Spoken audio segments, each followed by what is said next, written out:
Welcome to my channel code with Kashif. HTML के last tutorial में हमने देखा था कि हम अपनी वेबसाइट के अंदर टेबल कैसे क्रिएट कर सकते हैं।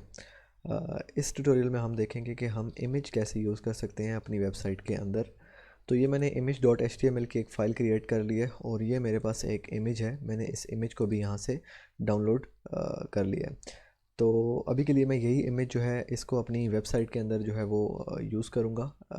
तो ये काम करने के लिए हमारे पास एक टैग होता है इमेज का नाम का। अभी अगर मैं इसको सेव करके रन करूँ इस फाइल को, तो अभी ये मेरे पास एम्प्टी है। आप देख सकते हैं ऊपर इमेज के नाम की फ़ाइल क्रिएट हो चुकी है, लेकिन ये अभी एम्प्टी है। तो अब मैं इसको यहाँ से जो है काम स्टार्ट करूँगा। ये इसके लिए मैं इमेज टैग यूज़ करूँगा, इमेज, और इमेज टैग के बाद यहाँ पे SRC का मतलब है सोर्स, कि हमारा सोर्स क्या होगा इमेज का, और वो इक्वल टू, अब यहाँ पे मैंने अपनी इमेज का सोर्स देना है और यहाँ से इसको मैंने यहाँ से क्लोज़ कर लेना है। अब अगर मैं यहाँ पे सोर्स गलत देता हूँ, लेट से मैं यहाँ पे कुछ इस तरह का काम लिख देता हूँ और इसको सेव करके रन करता हूँ जब, तो यहाँ पे मैंने इसको रन किया, तो अभी आप देखें मेरे पास इमेज का आइकन तो शो हो गया, लेकिन इमेज शो नहीं हो रही। वो क्यों नहीं हो रही? क्योंकि मैंने इमेज का सोर्स गलत दिया है। तो उसके लिए जो मेरी इमेज का सोर्स है वो मुझे ठीक देना पड़ेगा। तो सोर्स जानने के लिए ये मेरे पास इमेज है, इसको मैंने राइट क्लिक करना है और इसका जो पूरा नेम है वो मैंने यहाँ से जो है वो कॉपी कर लेना है। तो इसका नेम ये है, अनड्रॉ इमेज व्यूवर, और ये कुछ आगे WXCE.png। तो अभी मैं इसको रीनेम कर लेता हूँ यहाँ से। इसको मैं image1 लिख के सेव कर लेता हूँ। अब मैंने यहाँ पे सोर्स के अंदर सिर्फ image1 नहीं लिखना, साथ उसकी टाइप भी बतानी है। तो मैं यहाँ पे image1 और उसकी टाइप क्या है, अगर टाइप देखें तो यहाँ पे टाइप शो हो रही है PNG फाइल।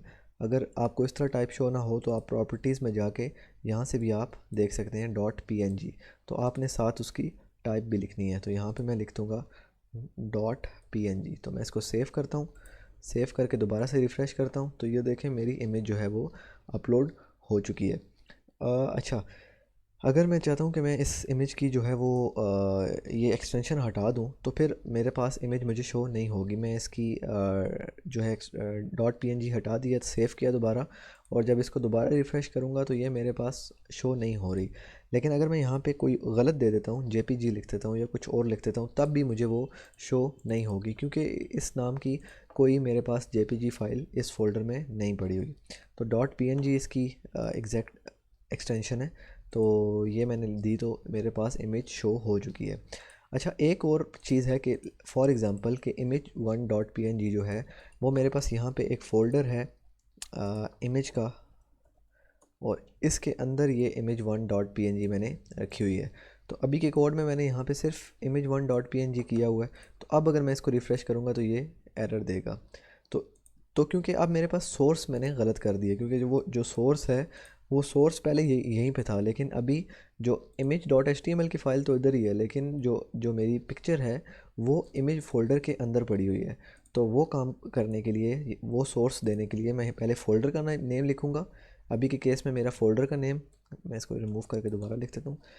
पहले फ़ोल्डर का नेम लिखना है, क्योंकि अभी फ़ोल्डर का नेम ही इमेज ही है, तो इस वजह से इमेज ही लिखूँगा। और फ़ोल्डर के अंदर जिस जिस पिक्चर को आप एक्सेस करना चाहते हैं, आप उस पिक्चर का नाम लिखेंगे। आप ये करने के बाद बैकस्लैश डालेंगे, उसके बाद इमेज का नेम लिख देंगे, image1.png। तो अब अगर हम इसको दोबारा से रिफ़्रेश करें तो ये आप देख सकते हैं हम दोबारा उस तक पहुंच चुके हैं। अच्छा, एक और चीज़ है कि अगर मैं यहाँ पे इसकी हाइट और विड्थ सेट करना चाहूँ तो वो भी मैं वहाँ से कर सकता हूँ। मैं यहाँ पे simply width is equal to 300 pixels, आप जितनी भी रखना चाहें आप रख सकते हैं, और height is equal to 300 pixels. तो इसको मैं सेव करता हूँ, और ये अब आप देखें मैंने इसकी विड्थ भी छोटी कर ली है, हाइट भी छोटी कर ली है।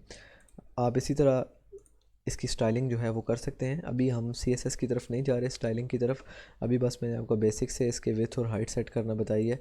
अब वो हम कैसे इसको सेंटर में अलाइन करते हैं, वो कैसे इसके ऊपर ओवरले टेक्स्ट वगैरह वो सब करते हैं, वो हम आगे जाके देखेंगे। अभी के लिए हम सिर्फ ये इमेज टैग मैंने आपको बताया कि सबसे पहले इमेज, उसके बाद इसका सोर्स, और उसके बाद यहाँ से विड्थ और हाइट यहाँ से हम सेट कर सकते हैं।